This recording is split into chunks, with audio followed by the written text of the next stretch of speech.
আমার জীবনে এরকম অনেক আত্মীয় আছে যাদের বাড়িতে আমি বছর কি বছর যাইনি। তো তেমনই একটা আত্মীয়র বাড়ি যাচ্ছে, দীর্ঘ প্রায় 8 থেকে 10 বছর হয়ে গেছে তাদের বাড়িতে আমার যাওয়া হয়নি। তো কোন আত্মীয়র বাড়ি সেটা আমি বলছি না, কারণ আমার ফেসবুকে অনেক সিসিটিভি আছে, এইগুলো নিয়ে পরে আবার গসিপ করবে।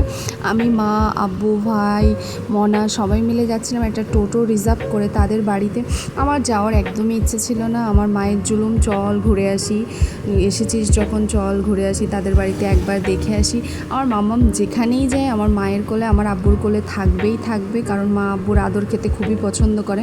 আমার আব্বুর একমাত্র নাতনি বলে কথা। তো তার জন্য রাস্তায় টোটো দাঁড় করিয়ে তার জন্য এক প্যাকেট বিস্কুট কিনে দিয়েছে। পরে সে যেখানেই ফুল দেখবে সেখানেই তার দিতে হবে, কারণ ফুল সে খুব ভালোবাসে। পরে আমরা আত্মীয়র বাড়িতে পৌঁছে গেছি।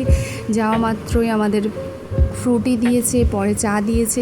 খেতে খেতে আমার মায়েদের গল্প শেষ হচ্ছিল না। আমি ভীষণ বোরিং ফিল করছিলাম, কারণ আমার ভাল লাগছিল না।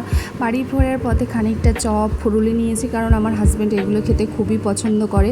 তো তার দিকটাও দেখতে হবে। পরে একটা ইন্টারেস্টিং ব্যাপার হয়েছিল, আমি কিছুটা কিনেছি, আমার আব্বু আবার ওই দিক দিয়ে গাড়ি তোটার সময় তিনিও খানিকটা কিনেছে, মানে 2 প্যাকেট কেনা হয়ে গেছে। সেগুলো পরে আমার হাজব্যান্ডকে দিলাম, সে খুব মজা করে বাড়ি এসে খাচ্ছে।